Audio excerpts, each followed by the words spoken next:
धन्यवाद। आ गई ना आवाज? जी साहब आ रही है। तो देशराज साहब जी से मेरा यही निवेदन है कि एक तो हम ये कंफ्यूज्ड हैं कि कौन सी वाली भारतीय बौद्ध महासभा असली है, और जब हम लोग बहुजन समाज पार्टी में काम कर रहे थे तो साइड बाई साइड हम भारतीय बौद्ध महासभा को ही सपोर्ट करते थे, लेकिन आपसी झगड़े इतने खड़े हुए कि महाराष्ट्र की जो हाई कोर्ट है उसमें केस चला, मुकदमा चला, फिर सुप्रीम कोर्ट तक वो मुकदमा गया, और सुप्रीम कोर्ट में मुकदमा जिनके पक्ष में गया उनका नाम है सीएम पाटिल, सीबी पाटिल। और ऐसा बताया जाता है कि सीबी पाटिल, जिनको सुप्रीम कोर्ट ने भारतीय बौद्ध महासभा का राष्ट्रीय अध्यक्ष घोषित किया, वो आरएसएस के आदमी हैं, ऐसा लोग बताते हैं। ठीक, एक समस्या हो गई। दूसरी समस्या हो गई आदरणीय मीरा ताई जी की एक संस्था है। ठीक, तीसरी समस्या हो गई, उनके ही परिवार में होने का दावा करते हैं एक राजरतन साहब। राजरतन साहब कहते हैं मेरी भी यही संस्था है। तो इस तरह से दिल्ली में है एक सीएम पीपल साहब, वो कहते हैं मेरी वाली असली है। उत्तर प्रदेश में 2-3 बनी हैं, महाराष्ट्र में कई बनी हैं, और कई हैं करीब, सबका मेरे पे नहीं डाटा है। अगर आप लोग चाहेंगे तो मैं सबके नाम कलेक्ट करके आपको भिजवा दूंगा। तो हमारे सामने ये समस्या खड़ी हो गई कि हम कोर्ट कचहरी के चक्कर लगाएं या जो वाद विवादों में संस्थाएं पड़ी हैं उनमें टाइम लगाएं या काम करने में अपना टाइम लगाएं। तो फिर हमने 14 अक्टूबर 2007 को जो मान्यवर काशीराम साहब ने हीरे तराश तराश कर तैयार किए थे पूरे देश भर में, और किसी कारणवश बहन जी ने उनको न्यूटन कर दिया था, तो उन सभी हीरों को हमने इकट्ठा करके तो राष्ट्रीय बौद्ध महासभा के माध्यम से तो फिर इस काम को तेज कर दिया। बाकी एक सारांश हमारे मास्टर बादल सिंह बौद्ध साहब ने आपको दिया ही है। दूसरा मैं ये निवेदन कर दूं कि यदि हम चुनाव लड़ते हैं तो हमारा नुकसान होगा, क्योंकि वोट 2 जगह 3 जगह 4 जगह बट जाएंगे। तो चुनाव में हमें हमारी एक ही पार्टी होनी चाहिए जिससे हमारे वोट का विभाजन ना हो, हमारा वोट कई जगह ना बटे, तो हमारी ताकत एक साथ रहे। लेकिन धम्म के काम में कंपटीशन होना चाहिए। कंपटीशन जैसे अभी कोविड-19 चल रहा है पिछले 1.5 वर्ष से, तो इसमें यदि हम लोग फिजिकली मीटिंगें ज्यादा नहीं कर पा रहे हैं तो राष्ट्रीय बौद्ध महासभा एक वर्ष के 365 दिन होते हैं, तो 365 में से 250 दिन, कम से कम 250 दिन हम लोग वेबिनार कर रहे हैं। वेबिनार के माध्यम से हम पूरे देश के साथ जुड़ते हैं, तो ये हम लोग कंटिन्यूटी बनाए रखे हैं। और दूसरा मुख्य जो कारण है, मैं ये बता रहा हूं कि धम्मों पे जो दूसरी संस्थाएं काम कर रही हैं वो आध्यात्मिक रूप से काम कर रही हैं। आध्यात्मिक अर्थात त्रिशरण पंचशील अष्टांग मार्ग, बस दैट्स ऑल, इससे ऊपर काम नहीं कर रही। जबकि 45 वर्ष का महाकारुणिक तथागत गौतम बुद्ध का जो संघर्ष है वो सामाजिक, राजनीतिक, आर्थिक परिवर्तन का आंदोलन है। समता, स्वतंत्रता, बंधुता, न्याय पर आधारित सामाजिक व्यवस्था, यह बुद्ध का आंदोलन है 45 वर्ष का। बुद्ध का आंदोलन धार्मिक रूप से शुरू हुआ था, लेकिन प्राचीन काल में जाके वो सामाजिक परिवर्तन में परिवर्तित हो गया था। तो हम अगर बुद्ध और उनका धम्म पढ़ेंगे तो इस नतीजे पर पहुंचेंगे कि बुद्ध का जो आंदोलन है वो बिल्कुल भी आध्यात्मिक नहीं है, वो सामाजिक आंदोलन है। हजारों वर्षों से उपेक्षित वर्गों, वर्ण व्यवस्था के शिकार लोग, जिनको ईश्वर और वेदों के आधार पर जिनका शोषण किया गया, जिनको जीवन के अधिकारों से वंचित किया गया, वह लोग भी जीवन जी सकें, वह लोग भी बराबर का अधिकार हासिल कर सकें, ये बुद्ध का आंदोलन था। और 45 वर्ष के उनके जीवन काल के आंदोलन का प्रतिफल आया। क्या आया? सबसे पहले पद्मानंद चक्रवर्ती सम्राट बने, जो नाई समाज से थे।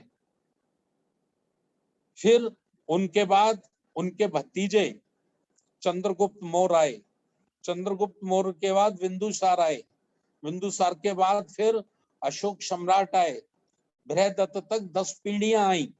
तो ये जो बदलाव हुआ था, जिन वर्गों को शिक्षा, दीक्षा, शासन, सत्ता से वंचित कर दिया था, वह वर्ग के लोग पुनः भारत के ही सम्राट नहीं बने, बल्कि समूचे जम्मू द्वीप में उनकी सत्ताएं कायम हुई, वो शासक बने।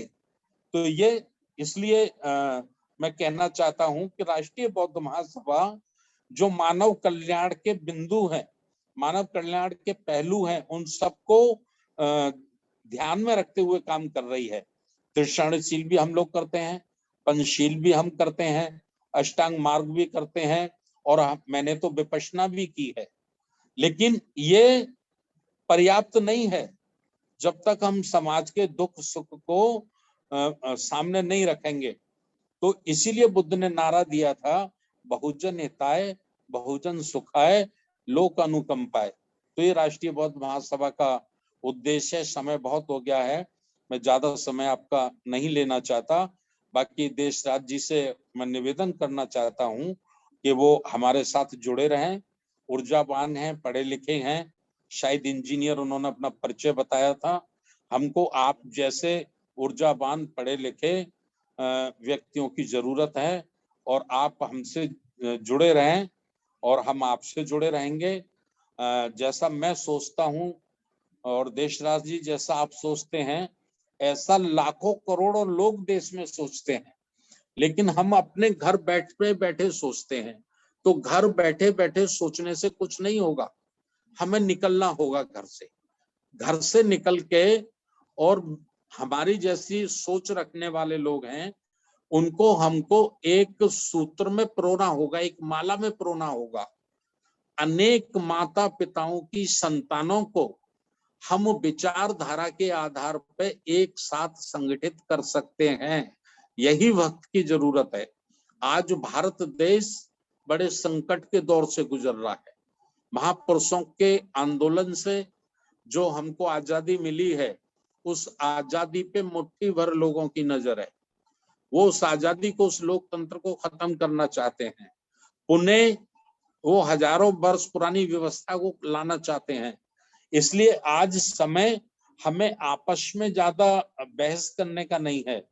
आज समय है कि जागरूक समाज को संगठित करके, जो समाज सोया हुआ है, जो समाज जागरूक नहीं है, उसको हमें जागरूक करना है। और इसके लिए हम लोग 14वां राष्ट्रीय अधिवेशन बौद्ध गया में करने के लिए जा रहे हैं। मैं एक बहुत खुशी की बात आपको बता दूं, आज मैं बौद्ध गया से बोल रहा हूं आपके बीच में। आज हमारे आदरणीय जो राष्ट्रीय कार्यकारिणी के सदस्य हैं के बौद्ध साहब, उनके सहयोग से मीटिंग संपन्न हुई और करीब 50-55 पढ़े लिखे लोगों ने भाग लिया। उसमें 10-12 तो वर्तमान में टीचर लोग हैं, कुछ रिटायर्ड ऑफिसर हैं, और वहां हम लोगों ने चर्चा की। 4 घंटा मीटिंग चली। लोग बहुत प्रभावित हुए और लोगों को बहुत अच्छा लगा। तो आप 12 अक्टूबर, 13 अक्टूबर, 14 अक्टूबर को जब बौद्ध गया में आएंगे इस अधिवेशन में, तो गया जिले के लोग जो बाबा साहब में भरोसा रखते हैं, तथागत बुद्ध में भरोसा रखते हैं, आपका भव्य स्वागत करेंगे। उनकी तमन्ना है कि सर, देश के 37 राज्यों से यदि धम्म के प्रतिनिधि यहाँ आ रहे हैं, तो हम उनका तहे दिल से स्वागत करेंगे, अभिनंदन करेंगे। तो ये आज बहुत बड़ी खुशी की बात है कि कि बोध गया जैसी पावन धरती पर भी बुद्ध के फॉलोवर, पढ़े लिखे लोग, सरकारी नौकरी करने वाले लोग, ऑफिसर्स लोग उस मीटिंग में आए और उन्होंने एक सुर से आपके स्वागत की घोषणा की। तो बहुत बहुत धन्यवाद। और हमारे कार्यकारी अध्यक्ष मास्टर बादल सिंह बौद्ध साहब, आपके महीने में एक बार प्रश्न मंच लगाते रहेंगे। हमने उनको अनुरोध कर लिया है कि 1 महीने में 2 महीने में एक खुला मंच, प्रश्न मंच आप जरूर आयोजित करते रहिए, जिससे साथियों को जो भी प्रश्न उनके मन में आए वो खुल के हमारे सामने रखें, तो हम उसके अकॉर्डिंग मूवमेंट को आगे बढ़ाएं। एक भाई ने कहा था कि सत्ता हमारे हाथ में होगी तो धम्म तो बहुत जल्दी आ जाएगा। ये बात उनकी बहुत सही है, लेकिन सत्ता हमारे हाथ में होगी कैसे? क्या एक जाति के आधार पे हम एमएलए बना सकते हैं? क्या एक जाति के आधार पे हम एमपी बना सकते हैं? यदि हम एक जाति के आधार पे एमएलए एमपी तो छोड़ो, गांव का सरपंच नहीं बना सकते, तो हमें जो एक ही माता पिता की संतानें 6000 से अधिक जातियों में तोड़ दी गई हैं, उन सब SC ST OBC की साथियों को एक सूत्र में पिरोना होगा, उन्हें संगठित करना होगा, और जब वह संगठित होंगे तो सत्ता उनके कदमों में होगी। उदाहरण आज RSS देख सकते हैं। RSS ने हिंदू धर्म के नाम पर लोगों को गुमराह किया, कंफ्यूज किया और अपने से जोड़ लिया। जिनकी संख्या मात्र 2-2.5% है, जो अपनी ताकत पे किसी गांव का सरपंच प्रधान नहीं बना सकते, आज उन्होंने भारत की समस्त ताकतों पर, समस्त शक्तियों पर कब्जा कर लिया है। राष्ट्रपति भवन से लेकर हर कुर्सी पर उन्होंने अपना हुकूमत जमा दी है। तो ये मैं बाबा साहब डॉक्टर अंबेडकर के फॉलोवरों से उनका न्याय अनुरोध करना चाहता हूं कि यदि हमें समाज को संगठित करना है, हजारों वर्षों के लिए उनको साथ जोड़े रखना है, तो धम्म ही एक ऐसा मार्ग है, महापुरुषों का सामाजिक परिवर्तन का आंदोलन ही एक ऐसा मार्ग है जहां हम हजारों जातियों में बटे हुए भाई एक साथ इकट्ठा हो सकते हैं, एक साथ बैठ सकते हैं। और जिस दिन हमने एक साथ उठना बैठना शुरू कर दिया, उस दिन मुख्यमंत्री और प्रधानमंत्री आपके लिए बनाना चुप्पी बजाने के बराबर होगा। आप जिसको आशीर्वाद देंगे वही प्रदेश का मुख्यमंत्री होगा, आप जिसको आशीर्वाद देंगे वही देश का प्रधानमंत्री होगा। और वो जब तक प्रधानमंत्री और मुख्यमंत्री रहेगा, जब तक आपकी इच्छा के अनुसार काम करेगा। जिस दिन वो आपकी इच्छा के अनुसार काम नहीं करेगा, उस दिन ना वो मुख्यमंत्री रहेगा, ना वो प्रधानमंत्री रहेगा। उदाहरण में मैं आपको बता दूं, श्री नरेंद्र मोदी जी देश के प्रधानमंत्री हैं। क्या आज वो मोहन भागवत जी की बात को काट कर प्रधानमंत्री रह सकते हैं? कितने घंटे रह सकते हैं? मैं समझता हूं अगर उन्होंने मोहन भागवत की बात को नहीं माना तो 24 घंटे भी वो देश के प्रधानमंत्री नहीं रहेंगे। तो ऐसी सामाजिक धार्मिक शक्ति हमें बहुजन समाज में पैदा करनी होगी, ताकत पैदा करनी होगी, तब हम मजबूत, चरित्रवान, नैतिक राजा पैदा कर पाएंगे। अन्यथा अनैतिक लोग देश को लूट लेंगे, बर्बाद कर देंगे, जैसा कर रहे हैं, जैसा देश लूटा जा रहा है, देश बेचा जा रहा है। तो मेरा साथियों से यही अनुरोध है। बहुत बहुत धन्यवाद। आप अधिवेशन की तैयारी करिए। 11 अक्टूबर से या बौद्ध गया आ जाइए और 15 अक्टूबर को वापसी का टिकट कराइए। गया के लोग आपका स्वागत करेंगे, आपका अभिनंदन करेंगे। बहुत बहुत धन्यवाद। जय भीम, नमो बुद्ध। बहुत बहुत साधुवाद साहब, आपने हमारा मार्गदर्शन किया और पूरे देश के लोगों को एक बार पुनः बोध गया में अधिवेशन में सबको एक साथ एकत्रित करने की तैयारी में आप लगे हुए हैं और आपने बोध गया पहुंचकर एक सभी साथियों के वहाँ मीटिंग करके तैयारी इतनी बढ़िया करने की व्यवस्था की है, तो आपका पुनः बहुत बहुत साधुवाद। और इसके पश्चात मैं सभी साथियों से अनुरोध करूंगा, क्योंकि समय हो गया है और हम सभ्य सत्ता का कार्यक्रम का समापन करेंगे। और मुझे लगता है कि जो हमारे साथी थे आनंद जी, उनको उनका जवाब मिल गया होगा। और मैं उनसे भी अनुरोध करूंगा कि उन्होंने अगर अपना नंबर चैट बॉक्स में छोड़ दिया है तो अच्छी बात है, या वे संगठन से संपर्क में बने रहें। और इसके पश्चात सभी साथी सभ्य सत्ता का कार्यक्रम का समापन करेंगे आज की मीटिंग का। सभी अपना हाथ जोड़ लें और सभ्य सत्ता का कार्यक्रम का समापन करें।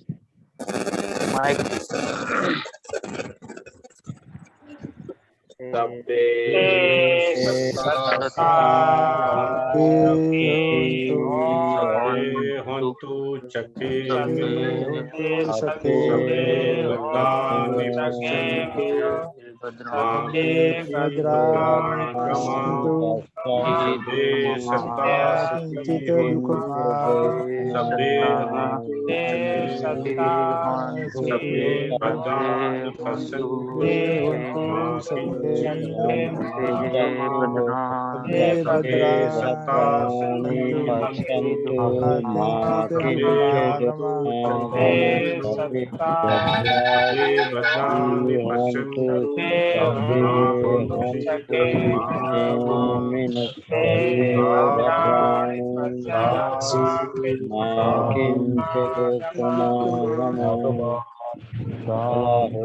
जगत का सुखी रहो सब लोग, दुखियों के दुख दूर हो सब लोग।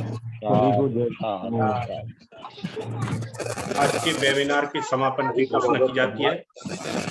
कल 8 बजे से संविधान चर्चा में आप सभी साथी जुड़ेंगे और अन्य साथियों को भी जोड़ेंगे। राष्ट्रीय बौद्ध महासभा संविधान पर बहुत ही अच्छी चर्चा कराती है, आप लोग अवश्य जुड़ें। सादर नमो बुद्धाय, जय भीम।